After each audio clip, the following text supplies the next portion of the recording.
காயத்தில் இருக்கும்போது போய் சேர்க்கக்கூடிய ஒரு காட்சிப்படுத்தி காட்டிட்டே வந்தாங்க. மக்களுக்கு வந்து ஒரு மக்கள் எப்படி சொல்றான், அவ இப்படி இருக்கு, இந்த நாட்டுல எப்படி இருக்கா, அவ இப்படி இருக்கா, அப்படி நம்ம செய்ய முடியும். ஏன்னா அது ஒரு கற்பனை இல்லை, ஒரு ஆகாத சாத்தியமில்லாத கனவு ஒண்ணு இல்லை, எல்லா நாடுகளையும் சாத்தியப்பட்ட ஒன்றுதான் நான் இங்க செய்யணும்னு நினைக்கிறேன்.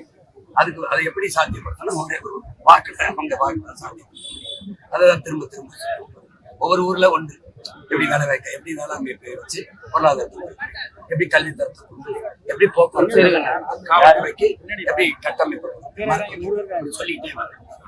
நாம் தமிழ் ஆட்சிக்கு வந்தா அரசு மதுபானம் மொத்தமா கொண்டு டாஸ்மார்க் அந்த சீம சாராயத்தை மூடி எங்க வெப்பன்னு விளக்கமா சொல்லுங்க. பெரிய வெளிநாட்டு பயணிகள் வர அங்கு மொழிகள், பெரிய நட்சத்திரங்கள் 5 ஸ்டார் 7 ஸ்டார் அதை அனுமதிப்பு, வேற நாட்டு பயணிகள் சுற்றுலா பயணிகள். இங்க எங்களுடைய பாரம்பரிய பானம் இருக்கு. பனம்பா, தென்னம்பா, ஈச்சம்பா, எல்லா பருவத்திலையும் பணம் வரும். தென்னை எல்லா பருவம் ஈச்சை. தென்னை எனக்கு எண்ணிக்கை குறைவா இருக்குன்னா 3 ஆண்டு 4 ஆண்டுல பயன் தரக்கூடிய தென்னை உடனே நட்டு நீளம் எனக்கு எடுத்து தென்னையிலுமே 17 காட்சி கரும்பு வெள்ளம் எடுக்கும். அப்ப அப்படி இருக்கும்போது இந்த இயற்கை பானமா இருக்கிற மூலிகை சாறை திறந்துட்டு பனம்பால், தென்னம்பால், ஈச்சம்பால் திறந்துட்டு இது முடிப்பேன். இதுல 50,000 கோடி வருவாய் வருதுன்னா அதை பத்தி எனக்கு கவலை இல்லை. பால் எனக்கு 3 லட்சம் கோடி சந்தேகம். பால் நான் அங்க உயிரை, இது உயிரை எடுக்குது, அது உயிரை கொடுக்குது. 50,000 எங்க இருக்கு, 3 லட்சம் கோடி இருக்குது. அதனால நான் அங்க போயிருக்கேன். நாடுகளும் பண்ணைகளை வளர்த்து பால் எடுத்துக்குவேன். அப்புறம் மாட்டு சாணத்தை ஆட்டுக்களை வச்சு அங்க மீத்தேன் எடுத்துக்கிறேன். பயோகேஸ் எரிகாற்றை நானே உற்பத்தி செய்து என் மக்களுக்கு தடையின்றி கொடுக்குறேன். அன்பு தலைவர் நடிகர் விஜயமான தமிழ்நாட்டுக்கு தமிழ்நாட்டுல சட்டமன்ற 2 போட்டியிடாரு. நீங்க எப்படி இதை பாக்குறீங்க? இல்ல அது என்னன்னு தெரியல. ஆனா எங்களுடைய கோட்பாடு கொள்கைங்கிறது ஒருவர் இரு தொகுதியில போட்டியிடுறதை நாங்க ஏற்கிறோம். முன்னாடியே இருந்து சொல்லியிருக்கோம். அப்புறம் ஒரு பதவியில் இருக்கும்போது இன்னொரு பதவிக்கு போட்டியிடுறதையும் நாங்க ஏற்கிறோம். அப்புறம் மாநிலங்களை உறுப்பினராக போய் மந்திரி பதவி ஏற்கிறதையும் ஏற்கிறோம். எங்களுடைய அடிப்படை அமைப்பு அரசியல் மாற்றத்துல இதெல்லாம் கொண்டு. இப்ப நான் 2 தொகுதியில நின்னா உங்களுக்கு கிடைக்கிற வாய்ப்பை நானே எடுத்துறேன். இப்ப 2 தொகுதியில ஏன் நிக்கணும்? ஒன்னும் தலைவனா இருக்கு, எனக்கு நம்பிக்கை இருக்கணும், நான் வெல்லுவேன். இல்லை முன்னாடி நிக்கிறேன், மக்கள் மேல நம்பிக்கை. இது 2 இல்லாதவங்க தான் 2 தொகுதியில நிக்க வேண்டிய அவசியம் இருக்கு. புரியுது நினைக்கிறேன். அப்ப அது எதனால என் தம்பி அப்படி ஒரு முடிவு எடுத்தாரு சொல்றாரு. நான் எனக்கு அவ்வளவு இந்த மாசத்துக்கு அது இன்னொரு அவருக்கு வாய்ப்பு பறிக்கிட்டு வந்தாங்க. அந்த ஜனநாயக துரோகமா நாங்க பார்க்கிறோம். இதுக்கு முன்னாடி அண்ணன் விஜயகாந்த் ஒரு படத்துல இதை பேசி பெரிய கைதிட்டு வந்து காப்பி வலைவெளியில போறாரு. அதனால இப்போ 2 பதவிக்கு போட்டியிடும் போது எம்எல்ஏ இருக்கிற எம்பியா இருக்கிற எம்எல்ஏ வந்தா ஏதாவது ஒரு பதவி தான் நீங்க வச்சுக்கிற முடியும். ஒண்ணு விலகுவீங்க. அப்ப வலுக்கட்டாயமா மக்கள் மீது இன்னொரு தேர்தல், இடைத்தேர்தல் திணிக்கப்படும்.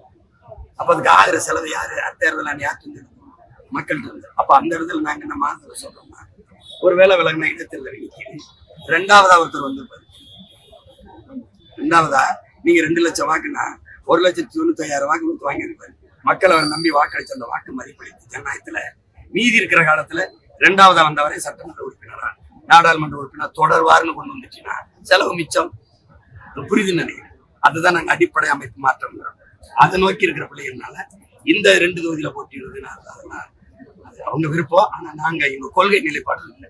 இப்ப கரூர் தேர்தல் பரப்புரையில நாம் தமிழ் ஆட்சிக்கு வந்தா நம்ம தமிழ்நாட்டிலே சிலிண்டர் தயாரிக்கணும்னு சொல்லி ஒரு வாக்கு, அது சாத்தியம் நான் போட்டு காட்டினா நீங்க அதை கவனிக்க தவறிட்டீங்க.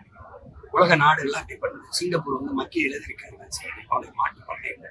இப்ப நமக்கு மாட்டுல இருந்து சாணத்துல இருந்து என் பிள்ளைங்க கட்சி நம்ம பிள்ளைகளை வீட்டுல தயாரிச்சதெல்லாம் போட்டு நான் காட்டினேன். நீங்க பாருங்க, பல லட்சக்கணக்கான டன் எங்க அப்பா நம்ம சொல்ற நமக்கு பயோகேஸ் மீத்தேன் எரிகாற்று தயாரிக்கும். மாட்டு சாணத்துல தயாரிக்கும் போது என் மண்ணை எதுக்கு தோன்றாங்கிறதா, என் தாயின் மடி எதுக்கா இருக்கிறாங்கிறதா எங்க நிலைப்பாடு.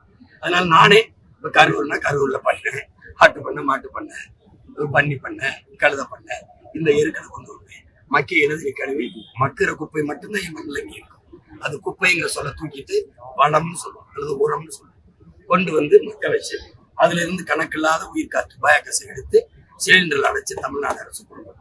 அந்த தயாரிப்புக்கான செலவை எடுத்துக்கிட்டு என் மக்களுக்கு இந்த தயாரிப்பு செலவை வசூலிச்சுக்கிட்டு ஓசியா கொடுக்காது. உங்களுக்கு புரியுதுன்னு நினைக்கிறேன். தரமான பேருந்து தான், ஓசி பேருந்து, ஏசி பேருந்து தாரே. ஆனா நீ காசு கொடுத்து போ, உரிய கட்டணத்தை கொடுத்து போ. தேர்தல் ஆணையம் தமிழக அளவுல ஆளுங்கட்சியை தவிர மற்ற கட்சிக்கு மேல எல்லாம் வழக்கு போடுறாங்க. தேர்தல் ஆணையம் நடுநிலையா தமிழகத்துல அது செயல்படுது. என்னைக்கு இருந்திருக்கு நான் எதிர்த்து பேசிட்டேன்ட்டு போற வர இடத்துல என்னைய மாதிரி நான் வாக்கு காசு கொடுக்க மாட்டேன்னு தெரியுது. என்ற காசுல தெரியுது. மக்கள் தான் எனக்கு காசு கொடுக்குறாங்கன்னு தெரியுது. காசு கொடுக்குறவங்க கட்சியை விட்டுருது, காசு கொடுக்காத நிறுத்துது. அது அதோட நேர்மையை நம்மகிட்ட காட்டலாம். புரியுதா? வாக்குக்கு காசு கொடுக்குறானா இல்லையா கொடுக்குறான், அதை தடுக்கிறியா இல்லையா இல்லை. அப்ப எதுக்கு இந்த பறக்கும் இந்த பதற்படை எதுக்கு? இது ஒண்ணு சும்மா அது ஆளுங்கட்சிக்கு எப்பவுமே இந்திய தேர்தல் அவங்களுக்குள்ள ஒரு புரிதல் இருக்கு. திமுக முன்னாள் அமைச்சர்கள் பெரிய பெரிய தலைவர்கள் போட்டியிடங்கள் கூட்டணி கட்சிகளுக்கு ஒதுக்கி புரிதல் தான். போன முறை பாராளுமன்ற தேர்தலில் பிஜேபி போட்டிட்ட எந்த இடத்துலயும் சூரிய நேரடியா போட்டியிட தூத்துக்குடியை தவிர. எப்படின்னா எங்க அம்மா முதல்ல போட்டிட்டாங்க, அதுக்கப்புறம் கனிமொழி அவர்கள் வந்ததுனால நேரடி போட்டி ஆயிடுச்சு.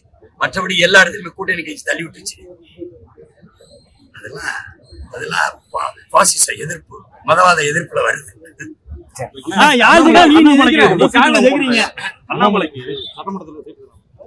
அதனால என் தம்பி நீங்க இப்படிதான் பாக்கணும். பிஜேபி பிஜேபி பிஜேபி அதுக்கு வேட்பாளர் தேர்வு செஞ்சு போடுறதுக்கே மூச்சு திணறுது. என்னை எல்லாம் பிஜேபி பிஜேபி ஆளு. ஏய் என் தம்பி அண்ணாமலை அந்த கட்சியில இருக்கிற நல்ல ஆளுமைகள் ஐயா அர்ஜுனமூர்த்தி பெரிய புத்திசாலி பெரிய அறிஞ அவரு கொடுக்கல. அதுக்கப்புறம் எங்க அண்ணன் கருணாகரன் கட்சியின் துணை பொதுச் செயலாளர் தலைவர் அவர் கொடுக்கல. ஆனா யார் யாருக்கும் கொடுக்கல. இவ்வளவுதான் பிஜேபி.